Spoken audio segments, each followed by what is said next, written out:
20 часот го следите централниот дневник на К1. Добро вечер. Со настаните кои го одбележаа денешниот ден започнуваме веднаш по најавата. Останете со нас. Загина 45 годишен такси возач од Велес во тешка сообраќајна несреќа со товарно возило во близина на бензинската пумпа Црна река. Заврши бетонирањето на улиците во село Иванковци.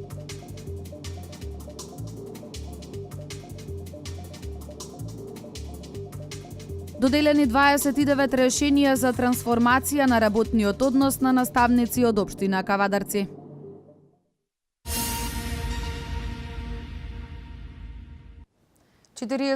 годишен такси возач утрово загина во сообраќајна несреќа во Велес. До несреќата дошло кога возачот на автомобил марка Матис директно се судрил со камион марка Мерцедес. Колешката Емилија Ничовска ги има деталите. 45 годишен таксист од Велес трагично загина во тешка сообраќајна несреќа која утрово околу 10 часот се случи на крстосницата меѓу улиците Асном и Андон Шурков во непосредна близина на бензинската пумпа Црна река. До несреќата дошло кога возачот на автомобил марка Матис директно се судрил со камион марка Мерцедес. Очевидците не го виделе директниот судир, но сведочат за страшна гледка. Јак удар само, ништо друго. Кога излеговте, шоферот во каква состојба беше? Па, не можеше да испадне шофер, беше заглавен внатре. У возилото. Па дојде пожарната го вадеше. Ама имаше многу искрварено. Според неофицијални информации, таксистот со патничкото возило се движел во правец на улицата Асном, кога директно се судрил со товарно возило кое се движело во правец на мостот на улицата Андон Шурков. Од силината на ударот, такси возачот не ја преживеал несреќата, додека возачот на камионот поминал без телесни повреди. Во нашите амбуланти на хируршкото одделение во 10 часот и 20 минути донесен е пациент роден со амбулантно возило, со возило на итна медицинска помош, роден 1971 година, повреден во сообраќајна несреќа. Меѓутоа, за жал, уште од која донесен, не покажуваше никакви знаци за живот и само можевме да констатираме смрт. Го донесоа и возачот, соучесникот во истата сообраќајна несреќа, меѓутоа кај него, освен стрес од самата несреќа, не беа констатирани никакви телесни повреди. За време на несреќата, сопатници немало ниту во такси возилото, ниту во камионот. Увидот на надлежен јавен обвинител во соработка со полицијата треба да ја утврди причината за сообраќајката.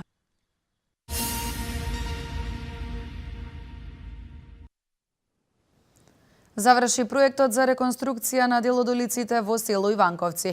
Жителите од тој дел на населеното место повеќе нема да газат во кал. Целосно бетонирани се две улици со вкупна должина од 600 метри. Жителите од село Иванковци добија две нови бетонирани улици. Вкупната инвестиција на овој проект чини 5,5 милиони денари. Средства обезбедени од Агенцијата за финансиска поддршка во земјоделството и руралниот развој. На овој начин, вели Чадиев, се подобрува квалитетот за живот во ова населено место. Пред само година дена во ова населено место немаше ниту една асфалтирана, односно бетонирана улица. Токму овој момент од 7 улици, веќе 4 се направени, не остануваат уште 3 улици кои што во наредниот период планираме со средства од локалната самоуправа полека, но сигурно да ги средиме. Иванковци е село за пример. Тука најлесно е вочлива работата на централната и локалната власт, вели пратеникот Димовски. Само во ова село Иванковци се исплатени околу 800.000 евра субвенции. Доделени се над 100 трактори и земјоделска приклучна механизација по програмата за рурален развој, каде што инвестициите од државата се 50%, 50% се приватни инвестиции. Поделени се над 3000 хектари земјоделско земјиште. Значи им се дадени можности на граѓаните со една активна земјоделска политика да создаваат за себе. За жителите реализирањето на овој проект е од големо значење. Председателот на местниот комитет Маријанчо Ангеловски вели дека конечно жителите на Иванковци ќе добијат пристојно место за живење. Се заврши улицава, сведоци бевте пред тоа каква беше, еве сега каква се работи. Се надам дека и наредниви улици во брзо време, како што каже градоначалникот, дека ќе бидат средени. Со проектот изградба на улици во село Иванковци се уреди центарот на селото. Се реши проблемот со прифаќањето и одведувањето на атмосферските води и се реши попреченоста со селските улици.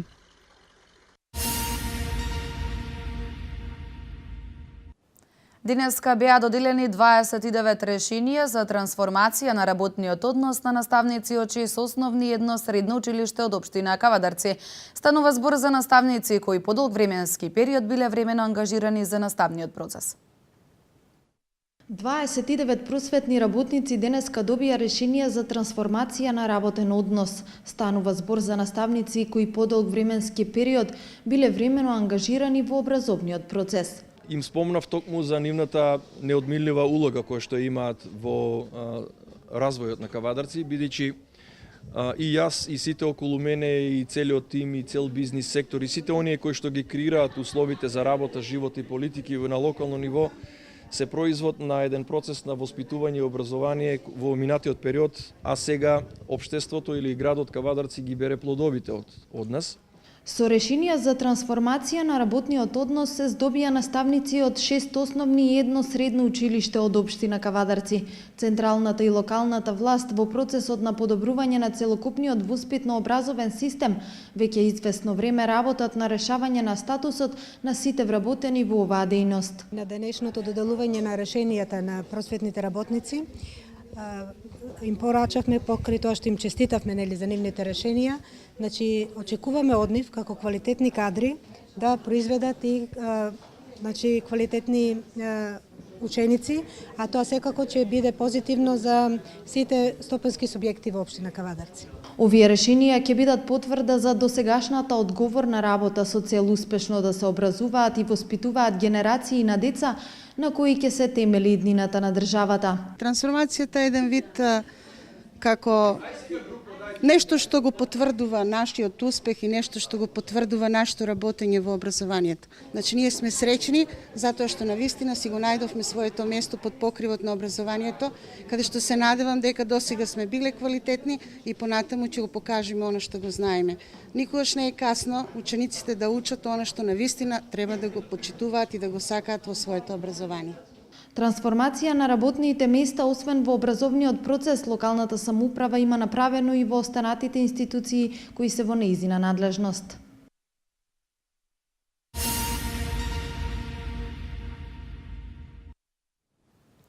Проектите со кои што невработените лица можат да се самовработат со финансиска помош од државата ќе продолжат.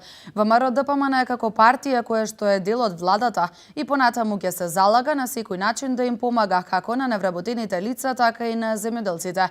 Претседателот Груевски најави нова распределба на државното обработливо земјиште, како и на доделување на финансиски средства за самовработување. Во наредниот период, во некаде април-мај, ќе има оглас за дополнителни над 420, така што без малку 1000 грантови ќе се распределат оваа година, тоа се 1000 семејства, тоа се 1000 вработувања, тоа се околу 3 милиони евра инвестирање директно во нови работни места, односно во создавање на услови за самовработување. Распределба на нови 7000 хектари земјоделско земјиште, кое што ќе биде распределено деломно во онаа категорија до 3 хектари, тоа е категорија за лица каде што земјиштето е во близина на атарот на селото и каде што тоа има еден вид на екзистенција на луѓето во тоа населено место, и еден дел во над 3 хектари каде што може да се развијат и добри бизниси, да се вработат поголем број на луѓе, да се оствари поголем извоз.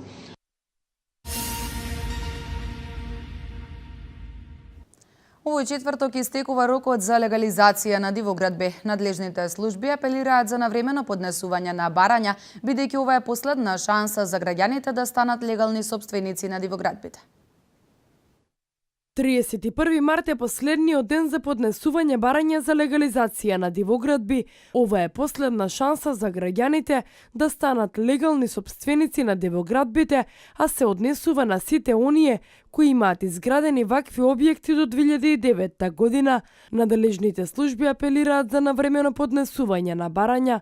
Во моментов се уште не е позната бројката на барањата кои граѓаните во Велес ги поднеле за легализација на диво изградените објекти. Состојбата се менува од ден во ден, значи ние ги чекуваме од последните информации колку вкупно имаат на продолжениот повик побарано луѓе да си ги легализираат објектите, тоа ќе го знаеме во текот на утрешниот ден дефинитивно. Од локалната самоуправа информираат дека во тек е легализирање на објекти од веќе доставените барања.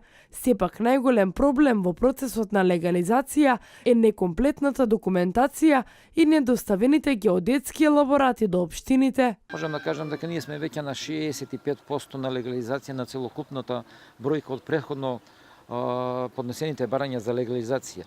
Да поменам уште еднаш дупатам апел до нашите сограѓани да носат елаборати. Ние им испративме веќе да кажеме една информација дека треба да ги донесат своите елаборати. Граѓаните кои до четврток ќе поднесат барање имаат можност до крајот на следната година да поднесат геодетски елаборат. Лица приматели на социјална или постојана парична помош, како и лица со ниски бруто примања можат до катастарот да аплицираат за добивање на бесплатен геодетски елаборат.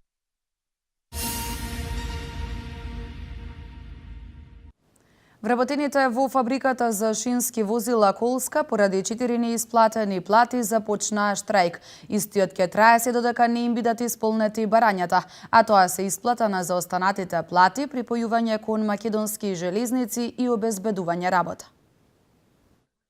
Вработените во единствената фирма за одржување и сервисирање на патнички шински вагони Колска започнаа штрајк, а 23 од нив најавиле и штрајк со глад. Без парицата си го направи своето, вели председателот на синдикатот Слободан Димитриевски, кој истакна дека 4 месеци немаат плата и здравствено осигурување. Велат, разговор со надлежните има, но засега измените во законот за железничка дејност се пречка.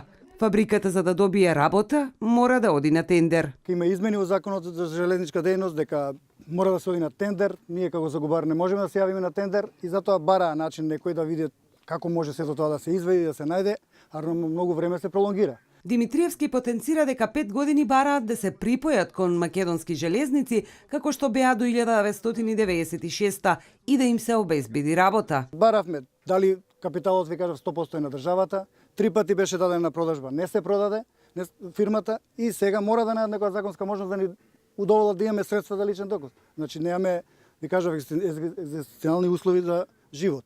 Најавено е и блокирање на железничкиот сообраќај на железничката станица во Велес. Штрајкот, како што најавија вработените, ќе трае се до исполнување на барањата.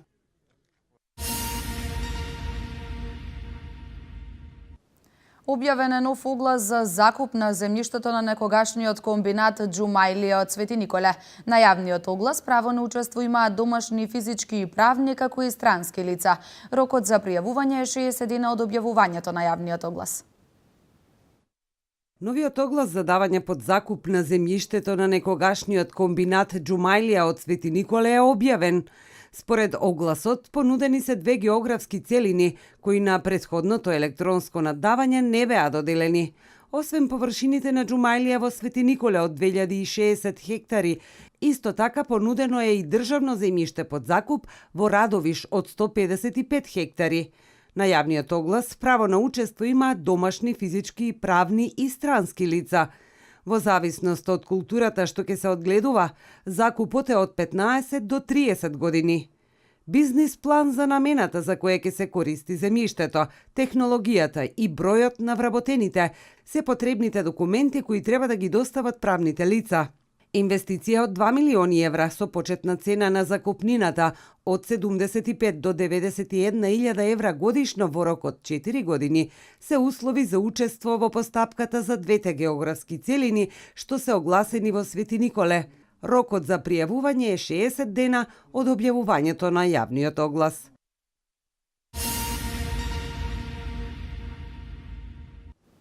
На локалитетот Девол во непосредна близина на кавадаречкото село Раец откриени се две нови камени корита од римскиот период, кои се доказ за многувековната традиција за преработка на грозје во тиквешијата. Локалитетот се наоѓа на околу 410 метри надморска височина.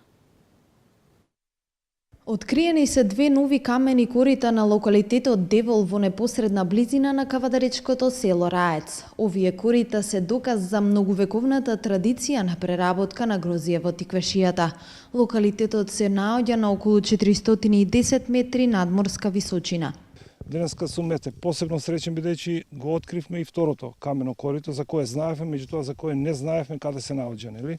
Откривме многу убаво изглабено во една монолитна карпа камено корито, долго 2 метра, широко од 80 до 90 сантиметра, кое што има доле уште едно помало во кое што се цедала ширата. Значи, ова камено корито служило за газење, односно за на некој начин преработка на грозјето во вино.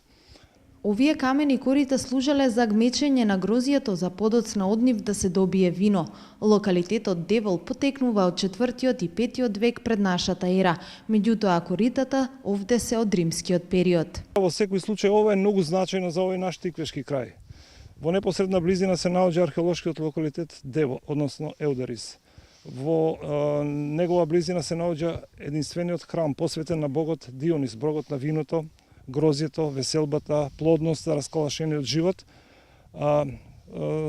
Иако е со мали димензии, меѓутоа е многу значајно како еден белег дека лозарството, винарството во овој крај биле развиени уште во античкиот период. До локалитетот каде што се пронајдени овие стари значајни предмети ни помогнаа двајца жители од селото, Зоран Цветков и Иле Ѓоргиев. За едното од нив на Цветков му требало подолго време за да го пронајде и да ни го покаже. Дојдовме до идеја да дојдеме на овој локалитет овде, да го посетиме и да видиме стварно што се ќе најдеме од се она што ни беше кажувано од нашите татковци и дедовци уште од многу подалечно минато време. Тоа го направивме на неколку пати овде, еве и денеска сме овде и стварно го потврдивме сето она што сме го слушале на времето. До сега во тиквешијата се откриени 4 камени корита кои се доказ дека лозарството и винарството се негувале уште од античкиот и римскиот период.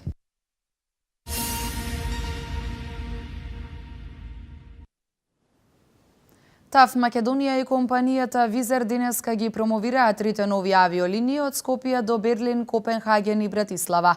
Собранието изгласа продолжување на кризната состојба на границата со Македонија. Вестите од земјава во продолжение. Два пати неделно од аеродромите во Македонија, авионите на Визер ќе летаат до Берлин, Копенхаген и Братислава. Ова авиокомпанија обслужува нискобуџетни линии на 24 дестинации, или Македонија ја поврзува со 11 држави. Првиот лет од скопскиот аеродром Визер го направи пред 5 години. Од 2012 година има своја база во Скопје. Во моментот функционира со 3 воздухоплови, а од минатата година почна да лета и од Охридскиот аеродром.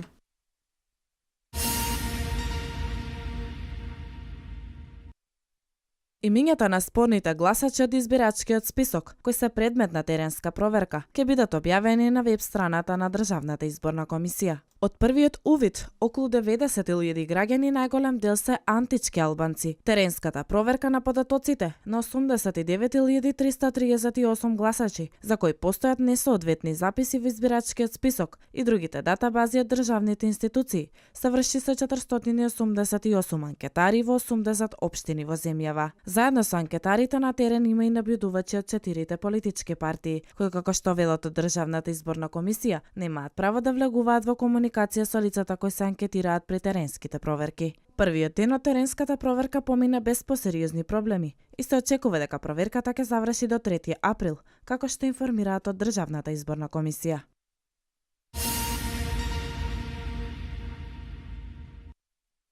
Собранието на Република Македонија одлучи до 31 декември да се продолжи кризната состојба на подрачјето на јужната и северна граница.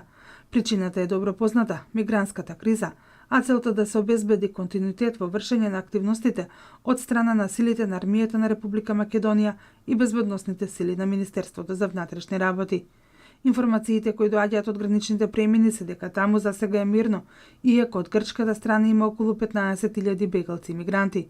Тамошните власти се обидуваат на секој можен начин да им укажат на мигрантите и бегалците дека балканската рута е затворена и неопходно е тие да се преместат во центрите.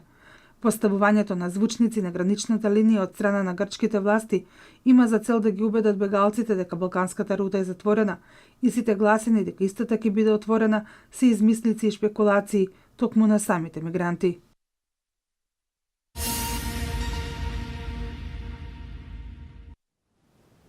Цели 6 часа траеше заложничката драма на аеродромот во Кипар. Сите патници и членови на екипажот се ослободени, а киднаперот е уапсен. Пакистанскиот премиер Наваз Шариф ја откажа посетата во САД поради нападот во Лахоре. Свето денеска. 6 часа траеше заложничката драма на аеродромот во Ларнака во Кипар. Киднаперот кој го киднапираше патничкиот авион на Иџептер уапсен. Информацијата ја потврдиле владени представници на Египет и Кипар, ја пренесоа светските медиуми. Авиокомпанијата Иџептер се огласи на Твитер со пораки во кои пишуваат дека и последните 7 заложници, од кои тројцата патници и 4 членови на екипажот се ослободени, а киднаперот е уапсен од страна на кипарската полиција. Киднаперот кој е идентификуван како Сейф Елдин Мустафа веќе е на распит, каде што треба да се изјасни за неговите вистински мотиви за киднапирањето на авионот, изјави египетскиот премиер Шериф Исмаили.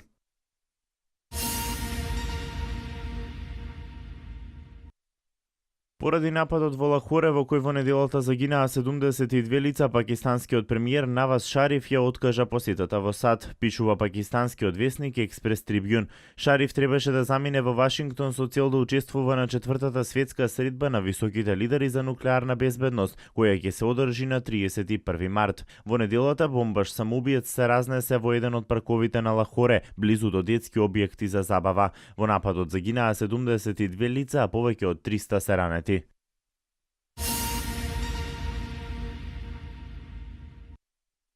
Голем пожар избил вчера во станбена висококатница во Ајман во Обединетите Арапски Емирати. Пожарот избил во една висококатница, а потоа се проширил на уште неколку од 12-те во овој станбен комплекс. Според неофицијалните информации, изгореле 2 висококатници.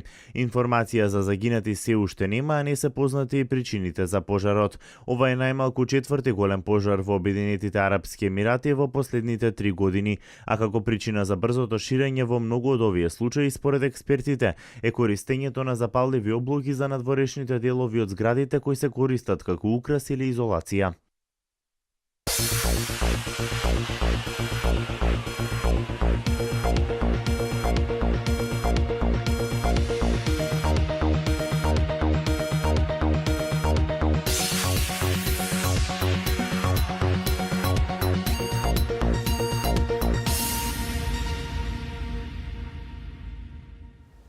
Ракоматарите на Вардар со победата против Мишков Брест го завршија регуларниот дел од сезоната во СЕХА лигата. Надпреварот заврши со резултат 32:30. Овој петок Вардар ќе настапи на завршниот турнир во СЕХА лигата против Загреб во полуфиналето. Останатите вести од спортот во продолжение. Македонската млада репрезентација одигра нерешено против селекцијата на Франција со резултат 1:1. Со тоа Македонија останува во трка за пласма на Европското првенство во Полска. Триколорите и повторпат не успееа да ги победат црвено-жолтите, откако во Скопје беше 2:2. Во 15-та минута македонската репрезентација поведе преку Ангелов со 1:0, а израмнувањето дојде во 27-та минута кога автогол постигна Бетулај. Игор Алексовски, младиот голман на второлигашот Македонија Ѓорче Петров, е само еден од низата херои во црвено-жолто, кои синоќа се изборија за големо реми против апсолутниот фаворит Франција. Следниот меч избраниците на селекторот Милевски ќе го имаат на 27 мај на гостински терен против Украина. Најдобрата светска тенисерка Серена Вилијамс елиминирана во осмина финалето во Мајами. Синоќа поуспешна од американката беше русинката Светлана Кузнецова со 2:1 во сетови.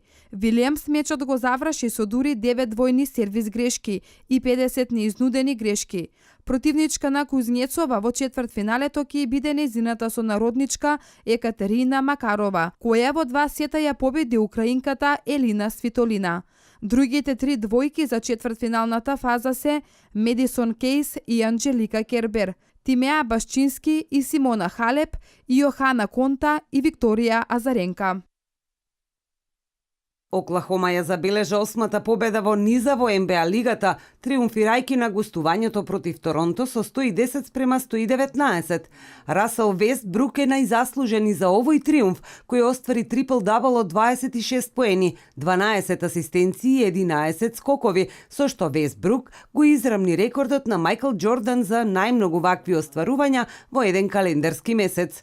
Коби Брајант ги предводеше LA Lakers на гостувањето во Солт Лейк Сити, но езерџиите беа целосно надиграни и декласирани од страна на джезерите, губејќи со огромни 48 поени разлика, 123-75. Коби целосно се вклопи во сивилото на својот тим, постигнувајќи само 5 поени со очаен шут. Наефикасен кај Јута во едноина надпреварот беше Родни Худ со 30 поени. Според информациите од германскиот весник Билд, полскиот ас Роберт Левандовски е подготвен да го продолжи договорот со Бајерн Михен, кој ќе трае до 2021 година и да ги разреши сите дилеми околу неговата иднина во баварскиот гигант. Ако се исполни најавата на весникот, тогаш Левандовски ќе им се приклучи на Жером Боатенг, Давид Алаба и Чави Мартинес, кои подпишаа долгогодишни договори со германскиот првак. Појакот има одлична сезона, со 44 постигнати голови за Бајерн Михен и репрезентацијата.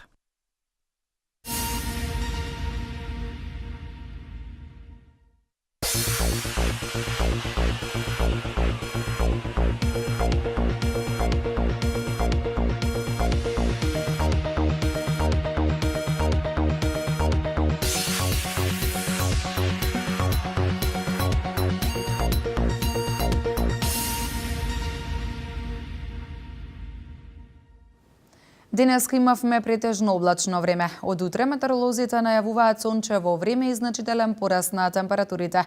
Да ги погледнеме деталите.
Тоа беше последната информација за денес. Имајте пријатна вечер.